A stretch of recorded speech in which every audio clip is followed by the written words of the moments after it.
जय हिंद साथियों, मैं विकास एक बार फिर से आपके अपने यूट्यूब चैनल विकास यादव एपी पुलिस पे हार्दिक स्वागत करता हूं। मैं उम्मीद करता हूं आप सभी लोग ठीक होंगे, अच्छे होंगे, आपकी तैयारी भी बेहतर तरीके से चल रही होगी। जैसा कि आप सभी साथी जानते हैं, पीएसआई की न्यू वैकेंसीज अपकमिंग है। नोटिफिकेशन अभी अपडेट नहीं हुआ है, लेकिन नोटिफिकेशन अपडेट जल्द ही होगा।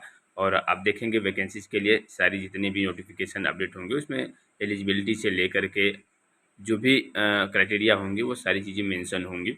क्योंकि कुछ मेरे ऐसे भी भाई हैं जो एज रिलैक्सेशन 3 ईयर्स का है, तो वो उनको समस्या क्रिएट हो रहा है कि कन्फ्यूजन है। समस्या क्या, कन्फ्यूजन है कि वो एज काउंटिंग कब से होगी। तो वो चीज़ें जब तक नोटिफिकेशन नहीं आएगा वो कन्फर्म नहीं होता है। दूसरी बात, कई मेरे ऐसे भाई हैं जो यूपीएससी की तैयारी कर रहे थे, तो नोटिफिकेशन न आने की वजह से अब वो थोड़ा सा डाइवर्ट हो रहे हैं कि अब नोटिफिकेशन नहीं आ रहा है तो तैयारी करें कि नहीं करें, जब नोटिफिकेशन आएगा तो हम अपनी तैयारी करेंगे। तो ये चीज़ें नहीं होनी चाहिए। देखिए, हमें ये इंतज़ार नहीं करना चाहिए कि जब नोटिफिकेशन आएगा तब हम अपनी तैयारी करेंगे, फिर कहीं न कहीं हम पीछे होते हैं। हम कह रहे हैं ठीक है, अभी नोटिफिकेशन नहीं अपडेट है, फिर भी आप अपनी पढ़ाई जो है वो कंटिन्यू रखिए, धीरे-धीरे करते रहिए, जैसे कछुए की चाल की तरह चलते रहिए। ऐसा नहीं कि आप एक दिन में से पूरे सिलेबस को समाप्त कर लेंगे, एक दिन में ही आपकी सारी तैयारी कंप्लीट हो जाएगी, ऐसा नहीं होगा। ठीक है? आपको कंटिन्यू स्लो अपनी तैयारी को प्रॉपर तरीके से करनी पड़ेगी, जिससे आप अपने आप को बेहतर कर सकें, आप अच्छे स्कोर ला सकें। ठीक है? तो उसके लिए आपको लगातार पढ़ाई करनी पड़ेगी। कुछ मेरे ऐसे भाई हैं कि मॉक टेस्ट है, सर अब मॉक टेस्ट में स्कोर नहीं बढ़ रहे हैं, तो मॉक टेस्ट क्या हम छोड़ दें देना?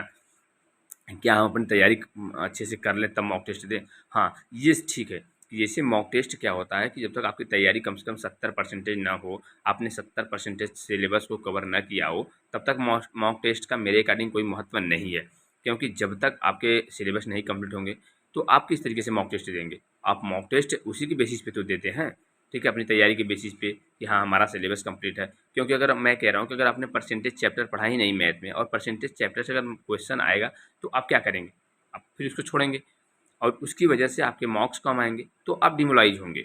इसलिए पहले आप अपने सिलेबस को कवर करिए, उसके बाद अपनी पढ़ाई को कंटिन्यू करते रहिए। मॉक टेस्ट अटेम्प्ट करिए, ठीक है? और मॉक टेस्ट बहुत ज़रूरी है। मॉक टेस्ट के साथ-साथ आपके जो उसके एनालिसिस हैं, वो वेरी इंपॉर्टेंट है, ठीक है? ऐसा नहीं कि सिर्फ आपने मॉक टेस्ट अटेम्प्ट किया, उसके बाद आपने जो मॉक टेस्ट है उसका एनालिसिस नहीं किया। आपको एनालिसिस करना है, वो चीज़ें आपको देखनी है कि आप कहाँ वीक अपने आप को फ़ील कर रहे हैं।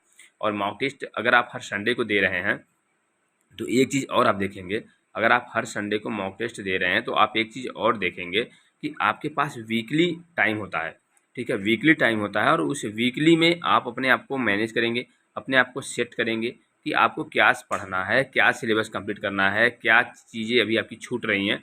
वो 1 हफ़्ते का टारगेट करके आपको अपने आप को बेहतर करना है। क्योंकि जब आप मॉक टेस्ट देते हैं, तो उसमें चीज़ें ये देखने के लिए मिलती है कि आप कहाँ कमियाँ कर रहे हैं, आपके स्कोर कहाँ कम हो रहे हैं। उस चीज़ को दूर करने के लिए आपको वीकली टारगेट करना पड़ेगा। उस टॉपिक को सिलेक्ट करना पड़ेगा जिस टॉपिक में आप अपने आप को वीक फ़ील कर रहे हैं, ताकि उस टॉपिक को चूज़ करने के बाद आप बेहतर स्कोर कर सकें। चूँकि कट ऑफ छोटी वैकेंसीज़ है, तो आप देख ही रहे हैं कि प्रीवियस की वैकेंसी जितनी भी आई हैं अभी, लगभग रिजल्ट जो भी आए हैं, कट ऑफ लगातार इंक्रीज़ हुए हैं। तो उसके अकॉर्डिंग आपको तैयारी बेहतर करनी पड़ेगी, अच्छे स्कोर का टारगेट लेके चलना पड़ेगा, जिससे आपका सिलेक्शन हो। आपको मैथ्स प्रॉपर प्रैक्टिस करनी पड़ेगी अच्छे स्कोर के लिए। मैथ्स में आपको चैप्टर वाइज पढ़ने पड़ेंगे, टाइप ऑफ क्वेश्चन पढ़ने पड़ेंगे मैथ के, ताकि अगर आपके एग्जाम में क्वेश्चन आते हैं मैथ के, तो आपका माइंड जो है वो स्ट्राइक करे कि हाँ, मैंने इस टाइप के क्वेश्चन पढ़े हैं। और जितने अधिक से अधिक आप प्रश्न पढ़ेंगे, लगभग आपको टाइप मिल ही जाएगा एग्ज़ाम के जब आप फाइनल एग्ज़ाम में अपीयर होंगे, तो वो चीज़ें ज़रूर वहाँ मेंशन होंगी। उसके साथ-साथ हिंदी की प्रैक्टिस करनी पड़ेगी आपको, रीजनिंग की भी प्रैक्टिस करनी पड़ेगी और जीएस आपको पढ़ते रहना पड़ेगा। क्योंकि जीएस ऐसा सिलेबस है, अगर आप छोड़ देंगे तो एकदम भूल जाएँगे और पढ़ते रहेंगे तो जितना पढ़ते हैं उसका तो 60% भी याद नहीं रहता है। तो अगर नहीं पढ़ेंगे तो फिर क्या स्थिति होगी, ठीक है? तो पूरा टोटल मिला कर के आपको लगातार प्रैक्टिस करनी पड़ेगी। मैं नहीं कहता कि आप 10 घंटे 12 घंटे पढ़िए, जितना भी समय मिलता है 4 घंटे 6 घंटे उतने कंटिन्यू पढ़ते रहिए। क्योंकि कछुआ की चाल जो है वो धीरे-धीरे चलते-चलते वो दौड़ की खरगोश से दौड़ रेस जो है वो जीत गया था। तो हमें आपको भी वहाँ से सीख लेनी चाहिए कि हमें अपनी पढ़ाई जो है, हमें जो अपनी तैयारी है वो कंटिन्यू धीरे-धीरे करते रहना है। बंद एकदम से बिल्कुल नहीं करना है। हमें ये इंतज़ार नहीं करना है कि जब वैकेंसी आएगा, नोटिफ़िकेशन अपडेट होगा तो मैं अपनी तैयारी 10 दिन में पूरा कंप्लीट कर लूँगा, ठीक है? ऐसा नहीं होता है। सिलेबस ब्रॉड है, आपको समय लगेंगे अपनी तैयारी करने में, अपने आप को प्रिपेयर करने में, तो उसके अकॉर्डिंग आपको करना पड़ेगा। और मॉक टेस्ट आपको लगातार अटेम्प्ट करना है, नोटिफ़िकेशन के वेट में समय बर्बाद नहीं करना है। Thank you so much.